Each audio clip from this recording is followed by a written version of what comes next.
Everyone thinks I've retired and I haven't said anything. You want to clear that up right now? I'm not retired.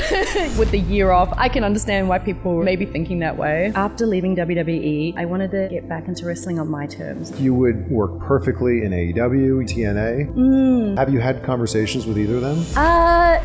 In 2022, you didn't want to renew your contract. No, that was a release. You return at SummerSlam 2022. Yeah, probably 2 days before SummerSlam, Bayley texts me out of the blue. She's been talking about an all-women's faction for years. Did you feel like things leveled up with Damage CTRL? Yeah, they had big ideas for us to be a dominant faction. You got to work 2 WrestleManias. Take me to the first one. The whole day felt like I was dreaming, and it didn't feel real until after it was all said and done. Did your next WrestleMania feel different? I guess it did in a way. How did you become the tag team wrestler? It just worked out like that until I turned on you. When you turned on Tegan Nox was wild. I wanted to make the change believable. There's a theory that when you change your hairstyle, you're about to turn on somebody. Yeah, I've seen that too, and that could be right because... Wait, is this your first podcast you've ever done?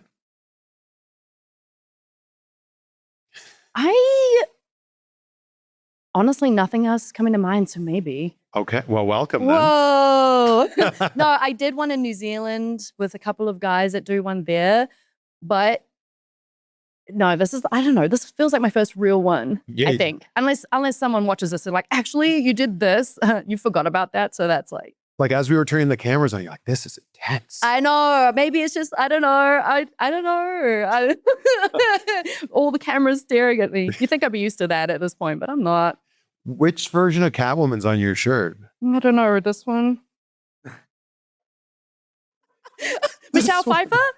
I think so. Yeah, I don't know. Right? Yeah. Is Batman? it? Okay, yeah. Cool. Yeah, I'm recently a cat guy, a cat mom. Oh. I've always been a self-proclaimed dog person because I need immediate gratification. Like if I come home from a long day at work, I need to be like, happy to see me, like tail wagging, like let's cuddle. Cats, you need to work for their affection. So when they give it to you, it's like, yes, I won. But I mean, it's going okay. What's your cat's name? I got 3. 3, okay. There's Sally, and then there's Zero, who's her daughter that was not planned. She was adopted, and we didn't know she was pregnant with one. Oh. And then Bruce, he's the new addition. Bruce. Zelina and Alistair, they were driving home one night from the airport. It was like 2 a.m. or something crazy. And so he was a little black kitten wandering around on the middle of the road. So like she pulled over, saved him. And then, because they've already got a lot of cats, I really thought they were going to keep him, but I took him off their hands, and now he's in the house. Oh my gosh. Yeah, he's adorable. I really thought that they were going to keep him though, because they've got 10 cats already. What's the difference between 10 and 11? It's a great point. Like, and then what's the difference between 10 and 15? Well, that's where I think Alistair had to draw the line. It's just like, you know what? We can keep doing this forever. And they do have a lot of space, so it doesn't even feel like that. Yeah. But I was like, I'll take him. You might be getting into that territory though. What territory? Crazy cat lady? No, you went from 1 to instantly 2. I know. To now 3. Yeah. Yeah. I really would love to like get a dog though. Okay. I want to rescue one. I want to go to a shelter and find one. But dogs just need so much more work.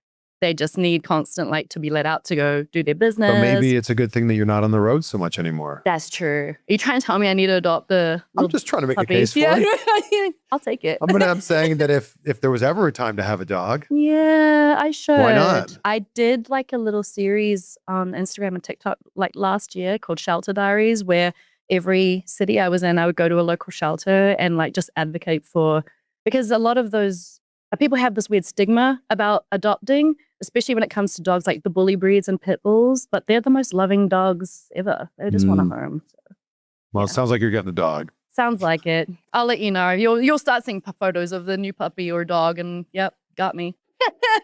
Got me. So you just had your first match in a year. Yeah. Last month. Yeah. How are you feeling about that? I took it was like almost a year off. So, and I don't know. I think like after leaving WWE, I didn't want to necessarily rush back into anything. I wanted to get back into wrestling on my terms and just, find that passion and that love for it and just do it for fun, basically. I wanted to do it for fun. And it was just a matter of like the perfect time. And then when Will Ospreay hit me up, he's basically like, we'd love to have you on the show. Here's what it is. And when I found out I'm like wrestling Kris Statlander, I'm like, oh my God, perfect. She's been on my bucket list for years, literal years. So it just worked out. And it was weird because during that time off, the longer I was away from wrestling, which was needed for me personally, just mentally and emotionally, it was like the thought of wrestling again was like looming over me. I have very severe performance anxiety. So the longer I was away, the more anxious I got about it. But then she made it so easy, and I don't know, she's the best. When you talk about like finding that passion again, do you feel like you lost it? I don't think I necessarily lost it because I had so many great matches in WWE against people that are like amazingly talented. I think it was just more a case of wrestling on my terms, you know, and finding the passion that I had when I started doing this, which was so long ago now. I don't want to even think about that. It was so long ago. So I think it was more just doing it for that original sort of like, I want to do it for fun and nothing else, and just like go out there, have a blast, and just remember that feeling, I guess. Did you have an idea of how long you wanted to be away? Not necessarily. Because it was almost a year from your last match in WWE to your first indie match. Yeah. No, there was no real time limit of like, I want to be away for this amount. It was just more of a feeling, I guess. And yeah, as soon as the opportunity came up that it was going to be there at that show on their big like Wrestle Queendom show against Chris, I was like, this was meant to be. Like, yeah, it was cool. So what have you been up to? What have you been Everyone doing? keeps asking me, really just taking time away. There's no like real like, I've been doing like, you know what I mean? Yeah. I just really needed to take a step back for me in terms of just the, you know, finding like the passion and the love for it again. And there was no real, like, I didn't mean for it to be a year. I know everyone was like, why did you take a year off? I'm like, I didn't mean for that to be like that amount of time. I just kind of like took the time I needed. And then when the opportunity came up to be against Chris, it was like, perfect. But the goal was to always get back to wrestling. Yes. Yeah, 100%. I always wanted to get back. And it was so funny too, because like I wasn't really saying much of anything because I'm not on social media a lot, especially during that time off. I wasn't posting, not because like for any reason. I just, you know, didn't find, I don't know, anything to talk about. Really. There was no reason for it. So yeah, I don't know. Just needed. So you had a match, like you said, at Eve, and then you had a match last night. House of Glory. So is this something like you working this back in your schedule quite a bit? Yes, I would love to, but I think I want to be more like, I want to pick shows and matches and opponents that like will just be fun. I've got a whole bucket list that I want to get through, you know, and I just want to do it for me and just get back into it, you know, take these bookings here and there. Are you looking to at some point maybe get signed somewhere again? If that happens and like everything works out, that would be awesome. But I think at the moment, I just love to just do, I think my path right now is just, you know, indie bookings here and there and like just wrestle, just have fun and wrestle. Because it seems like you would work perfectly in AEW, you would work perfectly in TNA. Have you had conversations with either of them? Not necessarily like on that level. Yeah, nothing too crazy, but also I took the time off, you know what I mean? So I think not getting back into it, hope like they might happen, who knows? But at the moment, I just want to like focus on me and just do, you know, fun matches and shows here and there. Yeah, have fun with it. How did this release in 2025 differ from the release in 2022? It's so crazy because in 2022, I think that was, I got re-signed with the company like within the 3 months. So that was, I don't know, that felt different. With this one here, it almost felt like especially with the IC championship tournament, it felt like we were doing like this, you know, for me, like kind of like, oh, I'm getting more opportunities. So it was more of a shock, I guess. But that's kind of like why I need to take the step back, you know, just for me and emotionally and things like that. So yeah. 2022 didn't really even feel like it was that long at all. So I kind of forget that happened because then SummerSlam came around and that was all last minute. But I had read that in 2022, you didn't want to renew your contract. No, that was a release. But like that you weren't intending to re-sign whenever that would were to come around. I think, damn, you'll have to forgive me. I don't know when it was coming up, but I think when the opportunity came up and it was going to be with Bayley, because she has been talking about a women's faction for years, and it was just like the perfect thing for me to, you know, like a reason to come back as opposed to like just re-signing for the sake of re-signing. And then it was just meant to be.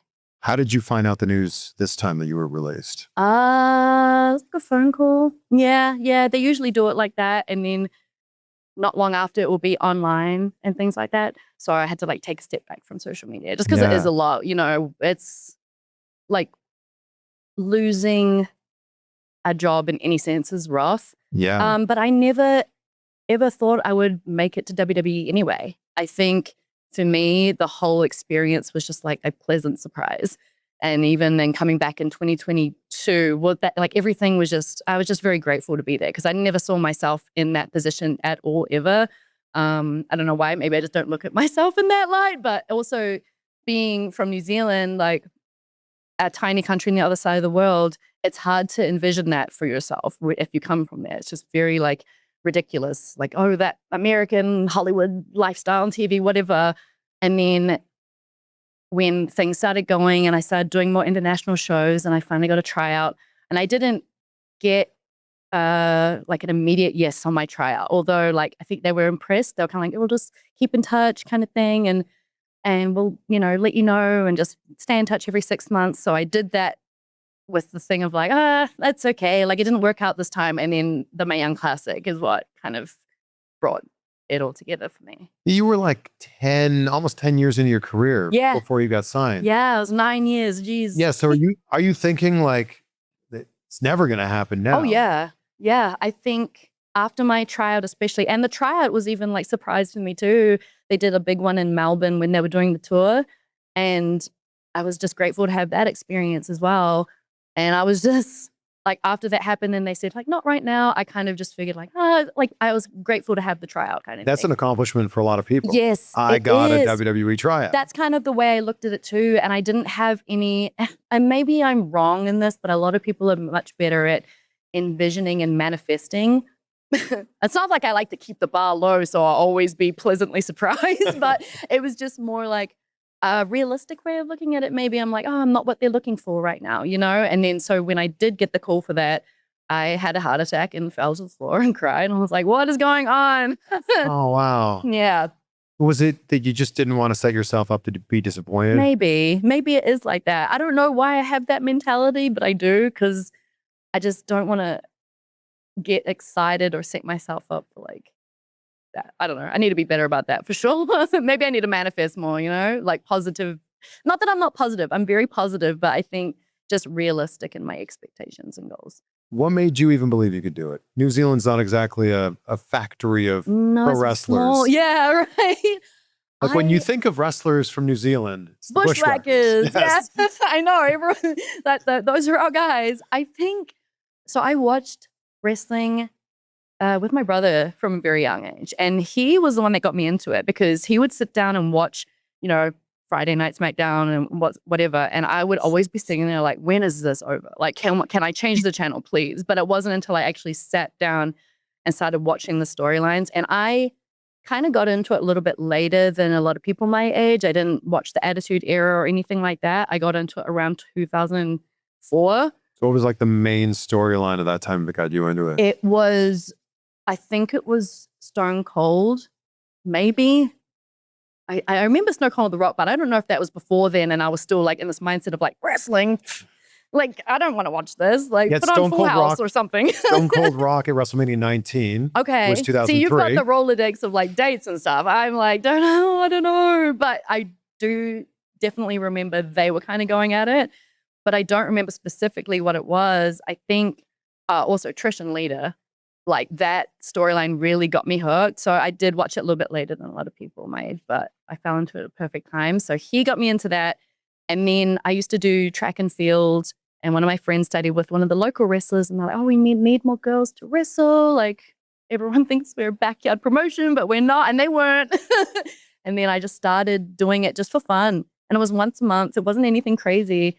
And even then I was just like, I didn't have any expectation of where I wanted to go. I kind of just wanted to do it and just see what this wrestling thing was about and use my athleticism to, tell these stories. And what a crazy journey from I'm doing track and field to, yeah, I'll do some pro wrestling. Right. What? I know. And it's funny too, because I do implement like my running circle boot that I do. That used to be my high jump runner. So I use the same arc when I used to do that because of my favorite activity. But yeah, it is weird. It has helped a lot though to just be able to do that. But I think a lot of people, not a lot, but yeah, in wrestling, if they've had a sports background, they usually, get the hang of it easier or better. Yeah. How'd you get the name Dakota Kai? I wanted something tomboyish, I guess, for the first name, because I know not many Dakotas, like there's not many boy Dakotas, but there are a few. I wanted something like that, and then Kai is obviously Pacifica, so I wanted like to tie in my Samoan roots with that, and that was the first name that I kind of pitched to them, and then it was the one that they greenlit, so I was happy about that, and then it just sounded cool. I don't know. I wanted like a last name and a first name. With your Samoan roots, are you in any way related? Because wrestling fans. What are you gonna say? Yeah. Wrestling fans think that it's just this one family from Samoa. Yeah, they think they're all wrestlers. They think the Samoan wrestling tree is like the Rock, and then everyone. Yes. Hey, we're such a small island. We might be. No, but I'm not. I don't know. We're not. Maybe somewhere way along down the line. Yeah, maybe somewhere. I mean, aren't we all kind of connected? Yeah, I guess so. Yeah, right. You look deep enough. So yes. The short answer is yes. Yes, I'm related to The Rock. Yeah, yes. somewhere along the line. but probably actually not. Probably actually not. Yeah, he's cool though. I mean, I've met him before, but yeah. No. Oh, you did? Yeah. He's larger than life. Yeah, he's awesome. It's so weird meeting these people that you've like watched and looked up to, and you're just like, oh, that's like you in the flesh. That's crazy. But I've never been one of those people that's rushed up and like wanted a picture, even though I would love a picture. I don't know. I'd kind of just stay back and just admire from afar and be like, wow, that's so cool. Where'd you meet him? He was at the Performance Center. I think he was filming something. I don't remember exactly what, but he was in the ring doing something with Ava, his daughter. Mm-hmm. And then he was like kind of, chatting to all of us, which is such a cool experience to even listen to him talk about wrestling in any capacity. So yeah. How did you became such a tag team specialist? Like I know that just happened, huh? Yes. So just put me with everyone and I'll turn on all of them. True. How did you become the tag team wrestler? So even before WWE, I was in a few tag teams. In Shimmer back in the day, I tag team with Ruby Riott, Dory. So we were a team. I think once I was in NXT, it was just kind of a trend where I was like happy to be paired with someone because my confidence isn't super high in any capacity. So if I get to be paired with someone or be in a group like Damage CTRL, it just helps me perform much more because I just get very bad performance anxiety. So if I've got someone there with me, I feel much more comfortable. And it just worked out like that. And look, you only have to take half the bumps that way too. That part too, yeah. Oh, today I'm getting beaten up. That's fine. You get beaten up next time. You know what I mean? And then you just work together until I turn on you. So when you talk about performance anxiety, if I were to find you before a match, what does it look like? I usually like my space and I'll try and like gather myself. I don't know. I think being in WWE and a company of that magnitude, my performance anxiety got worse just because the expectations are so much more, and there's like a lot of eyes on you. So it never used to be this bad. But I would be like in gorilla, ready to go out. And this would cross my mind more often than not. I'm never going to do it. But I'm like, I could just run away right now.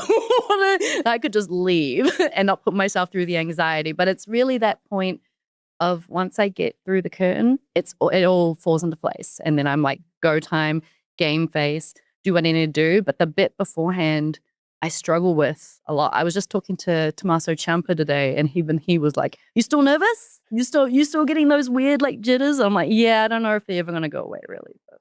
Is it the difference between you, the person, crossing into you, the character, when the music hits? Yeah, I think so. Once you turn that on, it's different. Yeah, I think so. It's like And everyone has their own version of that where they put on a facade, or maybe they carry them like that, themselves like that 24/7. I wish I could, but it is a point of like, all right, like once I get through the curtain, everything will be fine and fall into place. And then it's like immediate.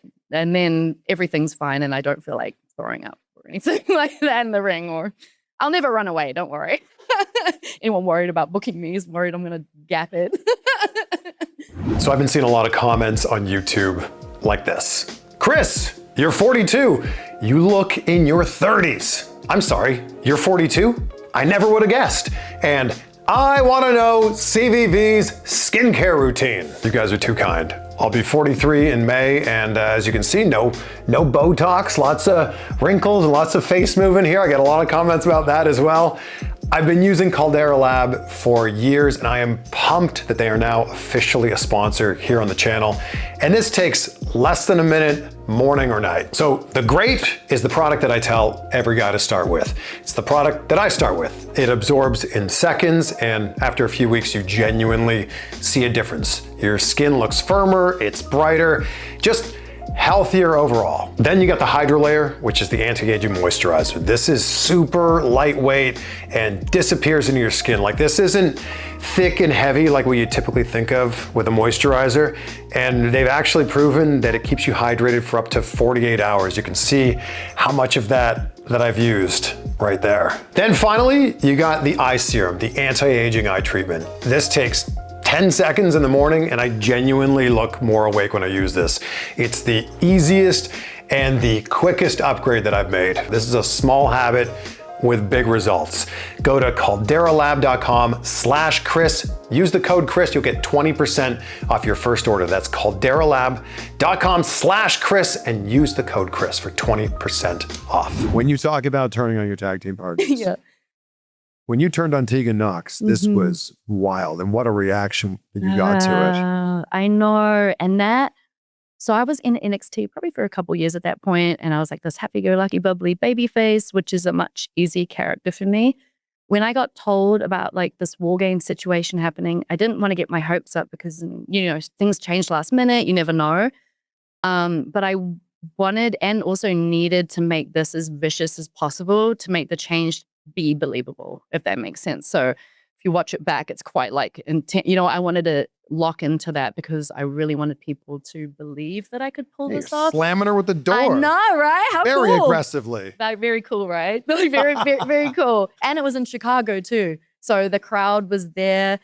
Everything was set up. And that War Games match without my heel turn was amazing too. You had like the best girls in the black and gold brand, like Rhea Ripley, Candice, IYO, Shayna. So everything was just perfect. It was the perfect melting pot of like all of us working together. But I needed it to be vicious for the reason of like these people, I need to like make them believe that I can be a savage. Is it more fun? I've heard so many people talking about how much more fun it is to work as a heel. Yes, it is. And I thought that I wouldn't like it as much because I care too much about what other people think about me. But it was like, it's so much fun to be able to vent and let your frustrations out in the character and just be the bad guy. You had Nia Jax debut NXT match. I know, yeah. When I was Evie. Yeah. That was so cool. You weren't even signed yet. No, I wasn't. I was over for like Shimmer and a couple of bookings.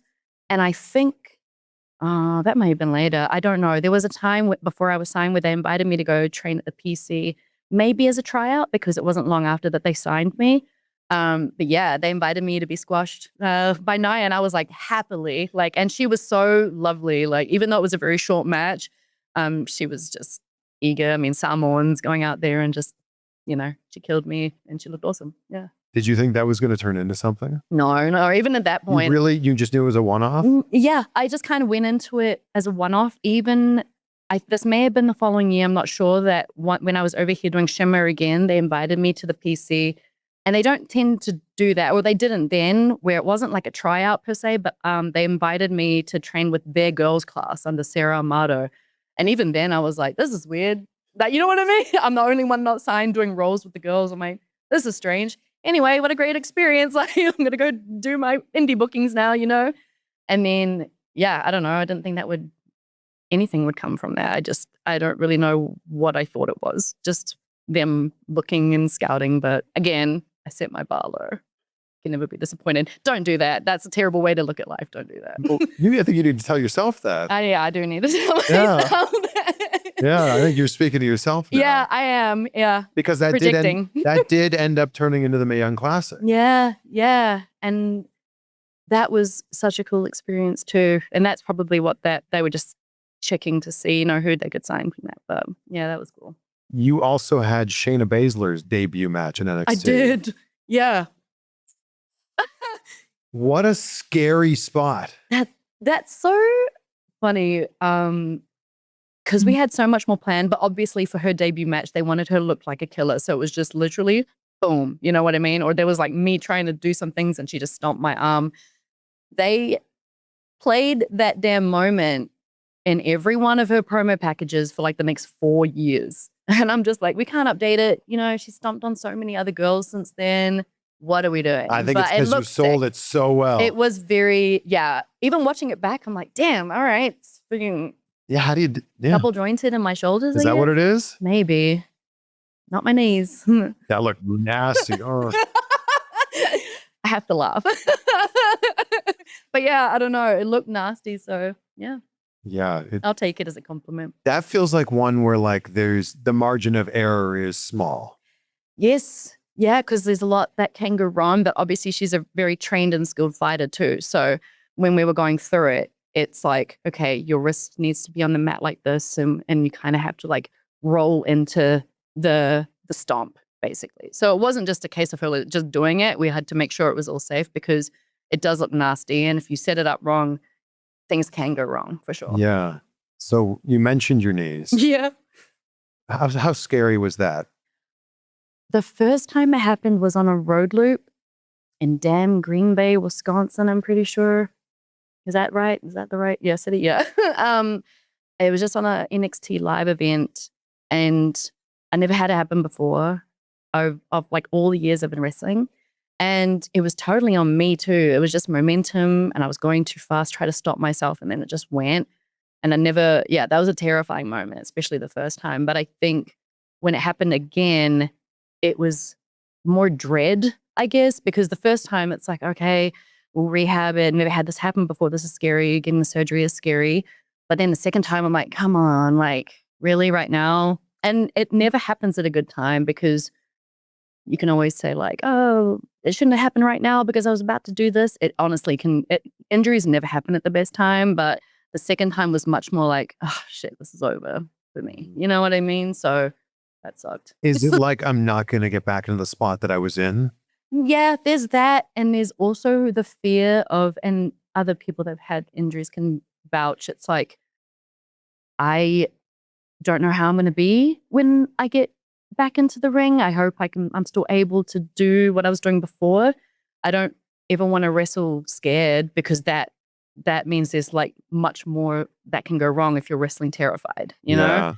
But it's just one of those things where you just have to keep rehabbing and keep getting it stronger and hopefully avoid it. But again, injuries are injuries, you know, they suck, but they are very common, especially in wrestling. But you're 100% now? Yeah. Okay. Double thumbs up. I got beat up by Kris Statlander and Shotzi. Yeah.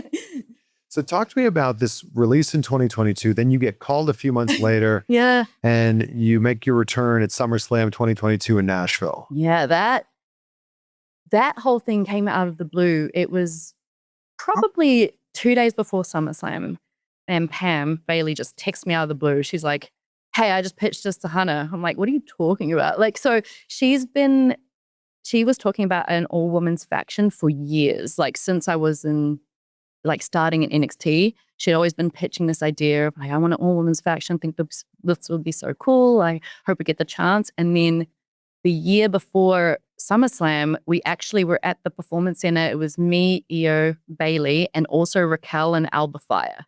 And we were taking photos together as a female unit to try and have Pam basically pitch to Hunter and like be like, hey, this is what I want.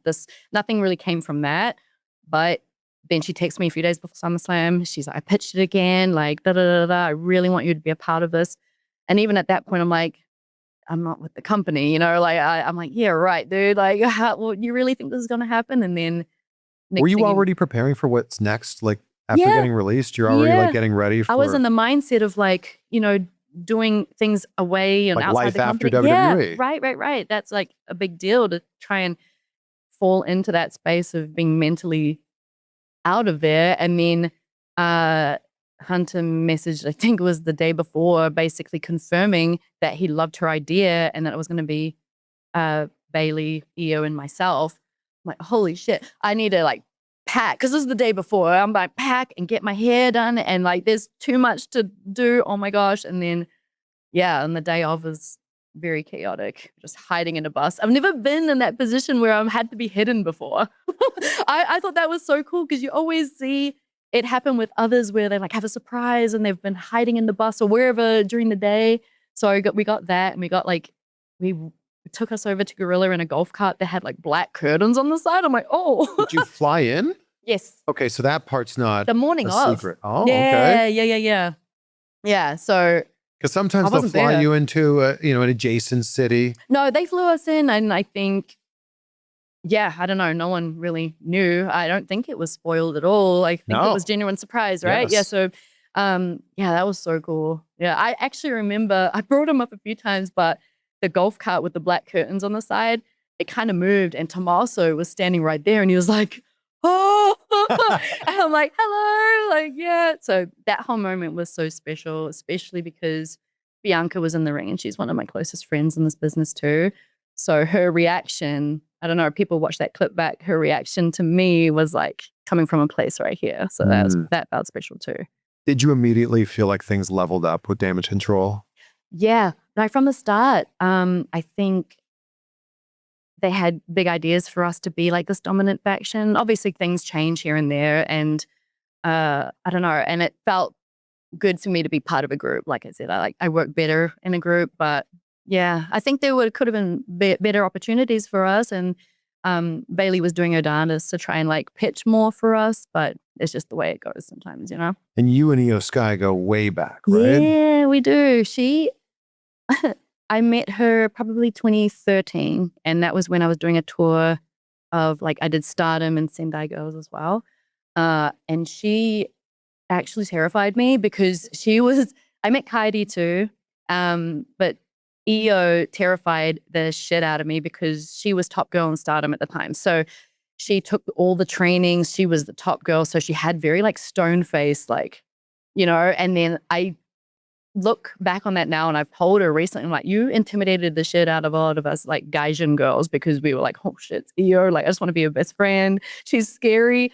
But she talks about it now where she had to be the top girl role, meaning all the young girls that she was training she had to get that respect from them. So she had to put on that facade because she's such a goof.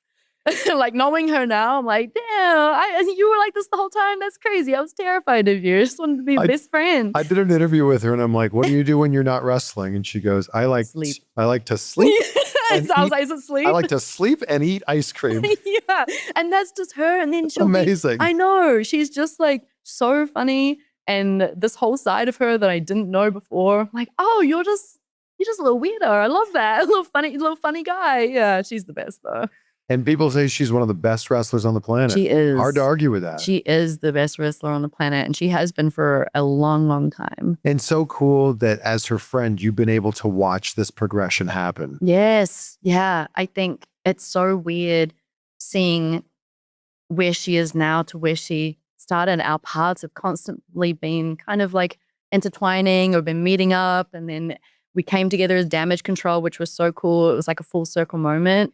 And yeah, she's the best. She deserves all of it. When you won the tag team championships with IYO SKY, tell me about this golf cart celebration. No. And with Bayley driving it. Right. And these random lights on the side. Oh yeah. See, I forgot about all of that stuff. I don't know. I just, it's so funny because some of the ideas we don't know until the day of, and then they're just like, oh yeah, we got this golf cart. I'm like, oh cool. All right. So we're just going to go down the ramp in that, and Bailey's driving it, so hopefully nothing bad goes wrong with that. Yeah, that's so random. And that was it? Like, there was no point?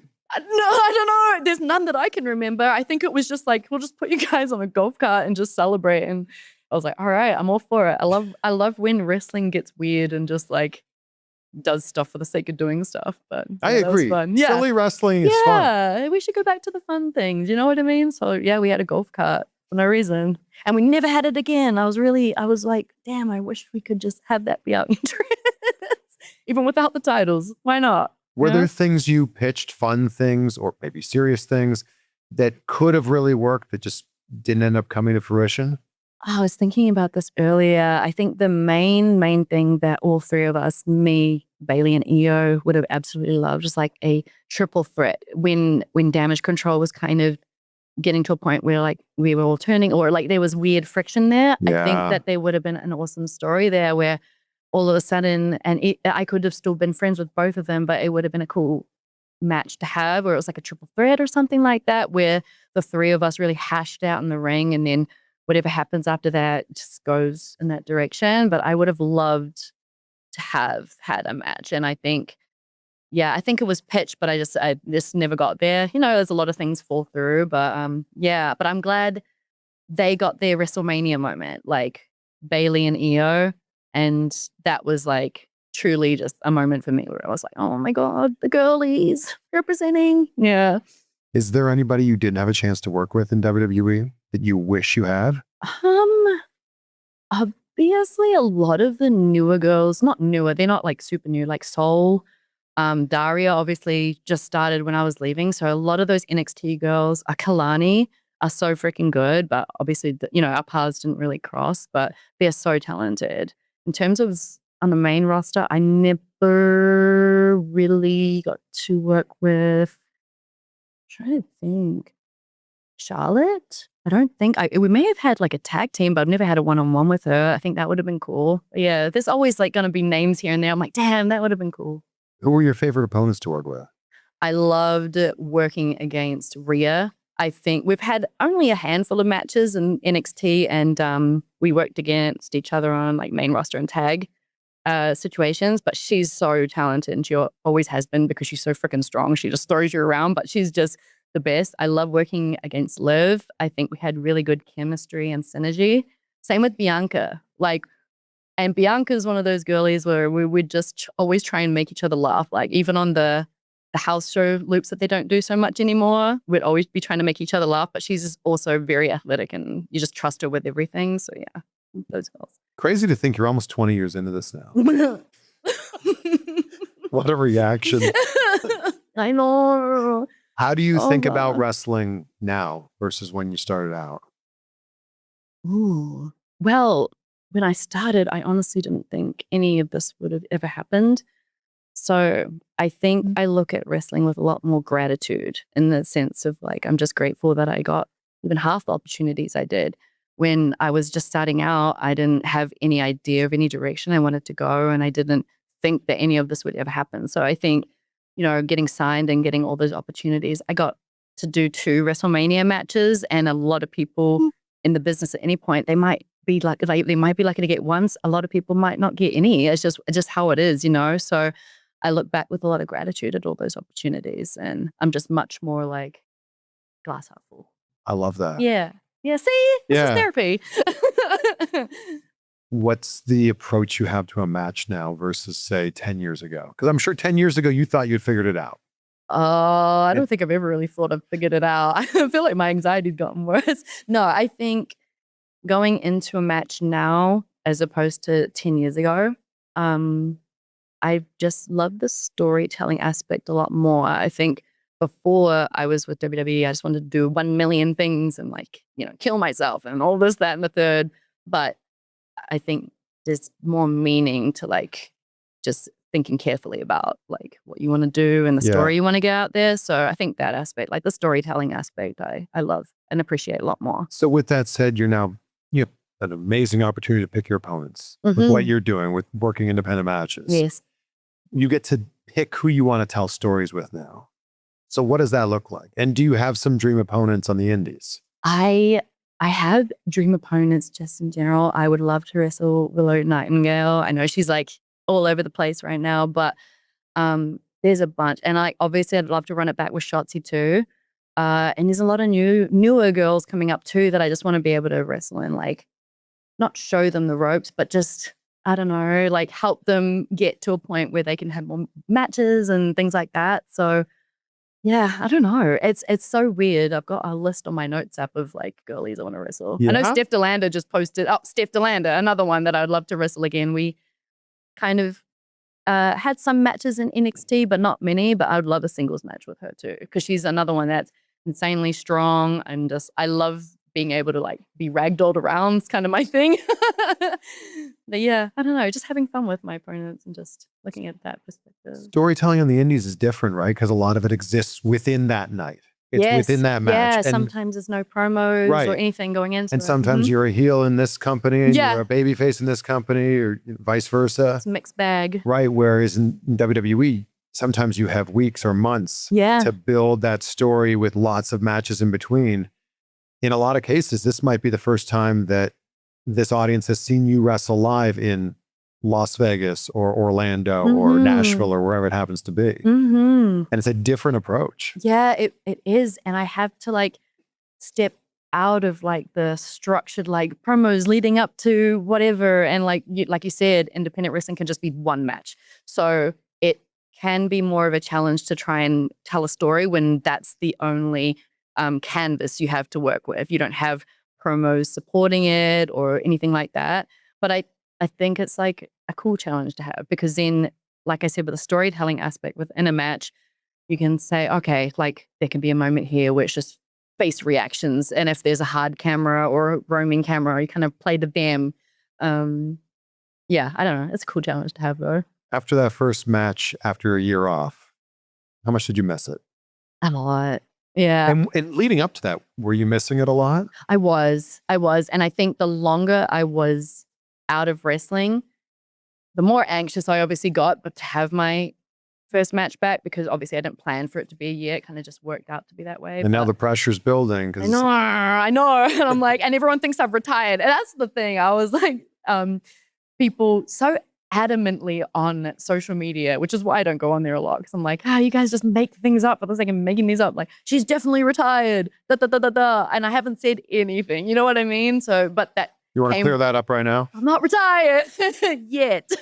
But I think with the year off, I can understand why people were like, maybe thinking that way. I wouldn't just leave people hanging. I'm going to like, give them a reason or something. But I think after I had my match against Kris, it just, everything fell into place. And then even being in front of the crowd again, that was something I missed too. So I would love to hear your thoughts on WrestleMania 42. I was there. Check out these seats from SeatGeek on night one. Oh my goodness. It's like we were practically in the ring here. That's why I want to give a huge shout out to SeatGeek for sponsoring this episode today. With over 35 million downloads, SeatGeek is the #1 rated ticketing app. There are more than 70,000 events listed on SeatGeek, including concerts, WWE, sports, festivals, and more. So take a look here on the SeatGeek app. This is SmackDown in a few weeks here. Tickets start at $65. And the cool thing about SeatGeek is they've got your back. As you look around here, every ticket is rated on a scale of 1 to 10, so you know if you're getting a good deal. Look for the green dots. Green means good, red means bad, plus every ticket is backed by their buyer guarantee. And you can use the code CVV for 10% off your next set of tickets from SeatGeek. That's 10% off any tickets with the promo code CVV. Make sure to click the link down in the description to download the SeatGeek app and have the code automatically applied to your account so you can use it later on. Were you surprised by the reaction you got when you posted that photo of you with the curly hair? Oh yeah. No one's ever seen that before. I have straightened and bleached the shit out of my hair since high school. And it got to a point where I lost my curls. My curls didn't curl anymore because I just damaged the heck out of it. And I had to cut my hair this short in 2020. That short? Yeah, because my curls were not curling anymore. So my hair lady who does all my units for me, she's the best. Shout out to you, Kendra. She had to cut my hair this short. Terrified me because I look just like my mom. So she has her hair short. I'm like, oh my God, no. No, I love you, Mom. Sorry, that came off weird. I'm sure your mom rocks. No, she's the best. Yeah. She's the best. But it is quite jarring when you see your hair that short. You've never been that short before. It's like, oh God. Did you keep it that short or did you have extensions? No, I kept it that short and I wore like units on top, like wigs. And then basically that helped grow my curls back out. So you were starting from scratch? Starting from scratch. And I had to because I didn't even have curly hair anymore. It was just damaged as shit. So all that, the curls that I posted in that photo are all 5-year growth basically from nothing. Yeah. And people were very shocked. And then also I know that a lot of people forget that I am Samoan, but they were like, oh, like, oh, she's not just white. This is because of my curly hair. You look like a different person. I know. Kind of look Can't like blame them. You could have been related to Nia Jax in some of those Or The photos. Rock. Because The Rock has curly hair. Yeah. In live action Moana. Well, I guess that's right. Yeah. Or when he's wearing a turtleneck with a fanny pack. Yeah, all that. Yeah. But curly I don't hair. know. It felt nice to have my curls back again. Would you have them now? Like if like wear them to wrestle? Yeah. I think so. It's one of those things where I grew up not knowing how to look after my hair, and people with curly hair, that's such a big deal to like learn to love your curls like that. So I didn't know how to look after it, which is half the reason why I damaged them in the first place. So I could potentially definitely rock my curls. Obviously I got to like figure out how to tame them. I got to ask Willow for tips because her hair always looks so good. So it's wrestling. So we could see you wrestle a match with curly hair. Yes. Maybe. I don't know. Maybe. I'm scared. It's still scary. I don't know why. Because I look so different. It's you. Curls. I know. Yeah, you're right. My mom, my family would love to see it, I think, because she misses my curly hair from when I was little. Okay. We'll do it at some point.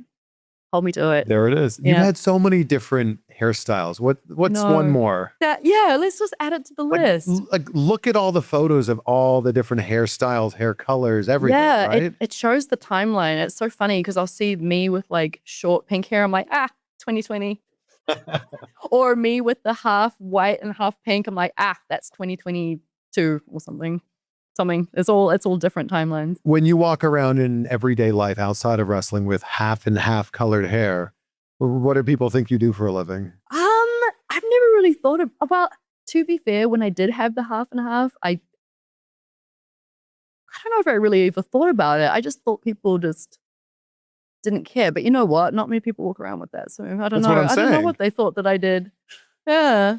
I'm not sure. She's a badass for a living. Maybe, yeah. Or something like a rock star. Kinda. Yeah, kind of. That's a rock star jacket. Thanks. It's great. I'm trying to fall into my rock star era. And this is a whole other hairstyle. Yeah, I know. I decided to do a mullet just last minute. Like, let's just do it. And you're rocking it. Thank you. Yeah, it was very much like just cut it off. Let's go. There's a theory online. I'm sure you've seen this. Yeah. That when you change your hairstyle, you're about to turn on somebody. Yeah, I've seen that too. And that could be right because but before anything where I have something big or a big opportunity like turning heel or even like just a big match, I do change my hair. So there's probably something to that. I'm not doing it on purpose though. I kind of just do it before every big event, which to be fair, most of them are me turning heel because I've done it a lot. So, yeah. You said you got to work 2 WrestleManias. Yes. Take me to the first one. Okay. What's that day like? And like everything leading up to that match? Oh, gosh. So that was, we had the 6-woman tag, myself, Nia and Bayley against Trish, Lita and Becky. So that was an insane moment, not only because it was my first ever WrestleMania and I obviously didn't think I would ever get one, but to be against like 2 women and Becky, I love it a bit too. But like Trish and Lita, I watched growing up. So it was crazy. Like it took the stratisfaction and the stratosphere. Like it was just such a very surreal moment. I think that was the main word that we were throwing around that day because the whole day just felt like I was dreaming. Like it was just very strange. It's got to be so surreal putting together a match with Trish Stratus and Lita. 100%. It just feels like you're in a fever dream or something like that. None of it feels real. And then the day of and building up to the match, none of that felt real. And it didn't really feel real until after it was all said and done when the adrenaline kind of wore off because you're kind of just on autopilot, especially those bigger days and especially when you're in a match against like with legends. So yeah, that's how that felt. It felt very, very weird. But when we walked out through the curtain or before we walked out, I remember Bayley telling both you and I, to just like, because it was our first WrestleMania, to just make sure when you're at the top of the ramp, just look around the stadium to like the highest points and just take it in for a moment, because it's just done like that. So like just, yeah, take that moment on the ramp before the match, look around and just absorb the atmosphere and the energy. Because once you get in the ring, it's almost like blink and it's done. Not because it's short or anything. It's just because you're in go mode and you just got, doing what you need to do. And then all of a sudden you're walking back up the ramp and it's done. So did your next WrestleMania feel different? I guess it did in a way, but not for any other reason. Just was like, I was grateful that I got a second one, to be honest with you. And that we had a cool entrance. I remember that with myself, Oscar, and Kairi with like the rose, the cherry blossoms falling. That was really cool. So we got a special entrance and that made that more special, just with the entrance aspect of it. But that was cool, just being against like obviously Naomi, Jade, and Bianca, my girl. I love them to bits. And that was for Reason. That's the one I remember, because Asuka and Kairi both had robes on for their entrance. And I'm like, oh, I don't have a robe. Hopefully it's not too cold. It was This is night one in Philly, right? So cold. I don't know how I didn't get sick after that, because everyone was like shocked. I think even on commentary they said something about like, they're like, oh, she must be freezing. Like what the heck? I'm like, I didn't have a coat. I didn't do that on purpose. I wish I did. But yeah, that was wild. I'm like, I'm stupid. I don't know. I should have worn this. This would have gone with it. Should have worn that. Yeah. Oh, well. Although once you get out there in the match, I'm sure the adrenaline's going and you felt fine. Yeah. That part too. And then again, blink and it's like done. I remember the guys in the ladder match talking about when they first grabbed the ladder to climb. Ooh. They were like, it was so cold. Grayson Waller's like, I climbed up it so fast just because it was cold. Oh my gosh. I can't imagine having to take like a ladder bump in the cold either. Oh, that would have killed. Yeah. So I'm grateful we didn't have to deal with any weapons or anything like that. I was just cold on the outside. I think they had heaters set up, but couldn't feel them, But yeah, like the ladder, no, absolutely not. Stephanie McMahon on her podcast had some very nice things to say about you recently. She talked about how you helped her prepare for her WrestleMania 34 match against Ronda Rousey. That's so weird that she's the sweetest person in the world and always said hello to me. But the fact she remembers that is insane to me, because I don't know. Again, I don't look at myself in that light, you know what I mean? But she's honestly one of the most sweetest people ever. And I was just grateful to be able to be in the ring with like training with her and Ronda and Kurt and Hunter as well. Yeah, she got to DDT me. I was like, yes, beat me up, Stephanie. Like, what? This is so freaking cool. But she's like the nicest person. And I think that was our first ever time meeting.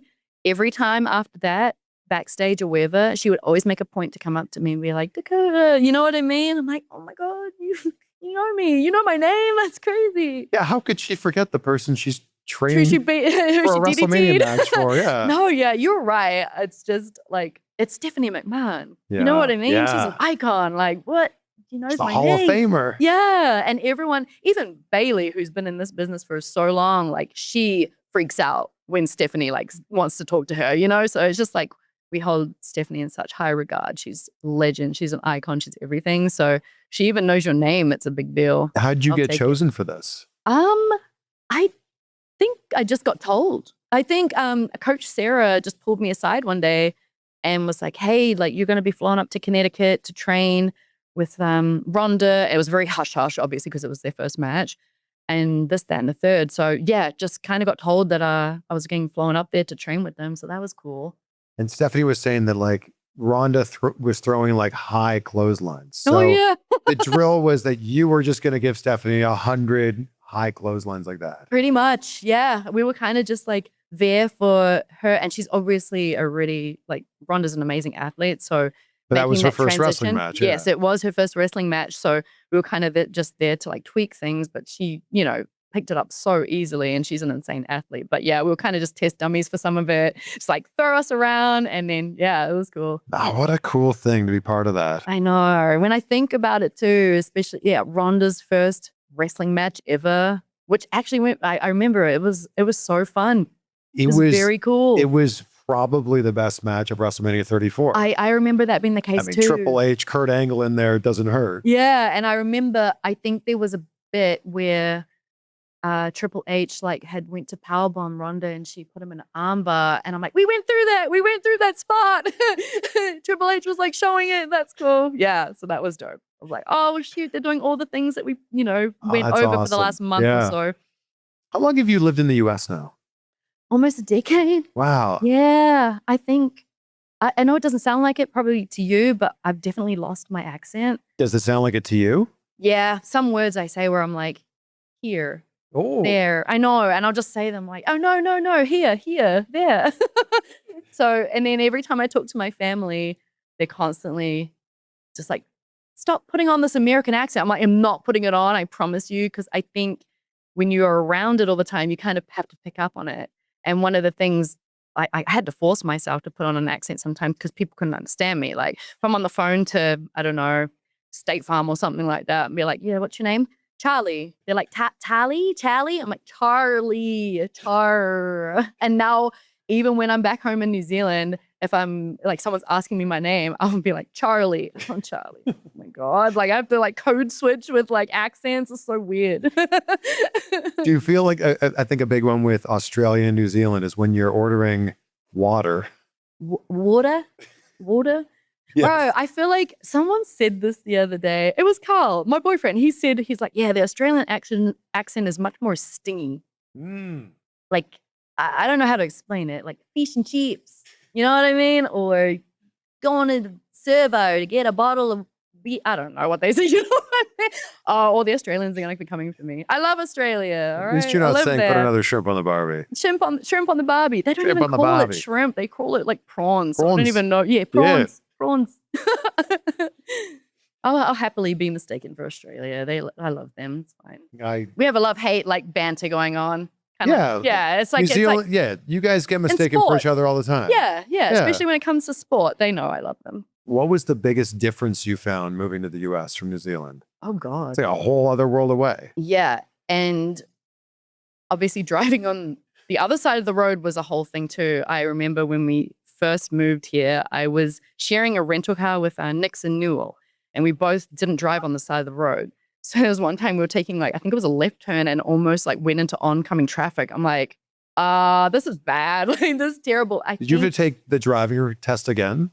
Yeah, for here. But it's so weird because in New Zealand, I don't know how it is in Canada, they have a written and then you have a manual, like a physical test. Yes, same. That one took like 40 minutes in New Zealand, but here it was like 7 minutes. Oh, yeah, it's like driver on the block. Yes, but that scares me. I'm like, you need to be doing so much more, I think. I mean, I'm happy. I think I'm an okay driver, but like 7 minutes.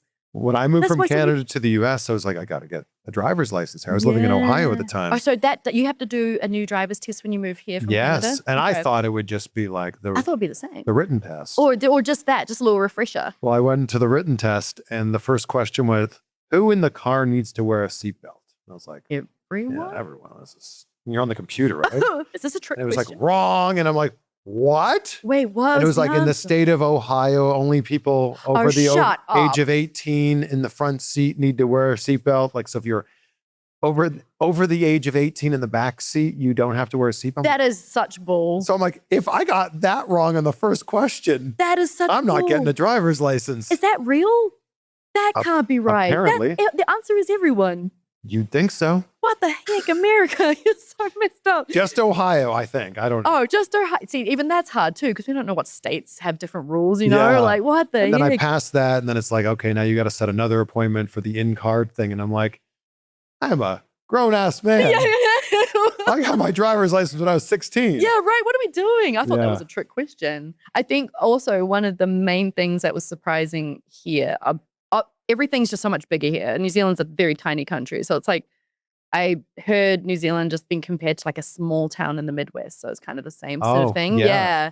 So there's so many options here. The cereal aisle. The cereal aisle is crazy to me. When I first went to a Walmart, Like, what do you mean you have a whole aisle dedicated to cereal? What do you mean all of them are just look delicious? We have like 3 cereals. What do you mean there's 16 flavors of Oreo? I know. And all of the things they have, all the options, like I love it. But it's very overwhelming. That's a big thing. Yeah, I think the other thing for me was like in Canada, there's like a few major cell phone providers. Yeah. Here, it's like you can go to Walmart and grab one off the shelf. Yeah. It's too much. Like that was the vibe I got when I first moved here. It was like, it's very overwhelming. And I felt, even still to this day, I'll be driving. I'm like, I'm driving in America. Like, I don't know. I felt like that so much when I first moved here. I would just be driving by myself. I'm like, oh, I'm in America. Like, this is sick. And I'll still have that feeling to this day. And I still, sometimes when I'm pulling out of a car park or something, I'm like, okay, we drive on the right side here. And then I still get into the wrong side of the car sometimes, still to this day, especially after I just visited home and then I'm all, you know, on that side of the world, and then I have to switch again. Coming here. Yeah. The other thing that's interesting is how there's regional chains. Like, so if you live in one part of the country, like Wawa, right, Loves, In and Out, In and Out, Buc-ee's, like, but you could live in another part of. You don't know Buc-ee's? No, I don't know. I do know Buc-ee's. Okay. EO's obsessed with Buc-ee's. She like showed up to like a show one time. She had Buc-ee's shorts, Buc-ee's shirt, Buc-ee hat. I'm like, oh, where did you just go? But gee, I wonder. But that's Buc-ee's for you. I know. I heard it's iconic. I haven't been to the biggest one in Texas. Is that where it is? I think so. Yeah. I haven't been there either. Everything's just bigger in the States. It's so scary. Yeah. Yeah, and everything's so far. Like that too. I mean, the country's massive. Yeah, depending on where you are. Yeah. Yeah. You're still doing your podcast, right? Yes. That's fun. I love that. I think so. When Thea and I started it, I was like, oh, this is Zelina Vega. Zelina Vega. Sorry. We started this podcast 3 years ago. We'd been friends forever, but when we started this, it was kind of because we had the same sort of interests. Like, she loves anime, I love gaming, and we wanted to make it like this cool, you know, nerdy podcast where we could talk about pop culture or anything related to that. And obviously we had to bring Josiah Williams and his Wrestle and Flow. So he had to help us out because we didn't know what the heck we were doing. And we started as just like 3 friends chilling out and just hanging out. And then the chemistry just got I don't know, I'm so much closer to the both of them, which is such a great feeling because you just never know going into something like that. You're like, what if we don't vibe? Yeah. What if we actually hate each other? Which I could never think that about either of them because they're the best people ever. But you just never know when you're stepping into something like that. You're like, what if this just doesn't go how we want it to? And then 3 years later, we're still doing it. So, and it just feels like you guys are just hanging out. It is, and that's the vibe. Yeah, and as soon as it starts to feel like work for you guys, or for anybody watching, it's like that's over then. I think that was the priority for us too. We wanted to make it definitely just feel like 3 friends hanging out because I don't know, but people don't want to watch it to be too, you know, like oh, we have to do this, that, and the third, and don't want it to feel like work. Like yeah. I can't believe I didn't bring this up earlier. I loved when you were yelling at Pat McAfee. Oh yeah, Pat McAfee. He was like talking shit to me on my birthday. You're like, we've got 10 seconds, Patrick. We do. Like, learn the rules. You know what I mean? Like, you're gonna commentate the wrestling match. Like, come on, man.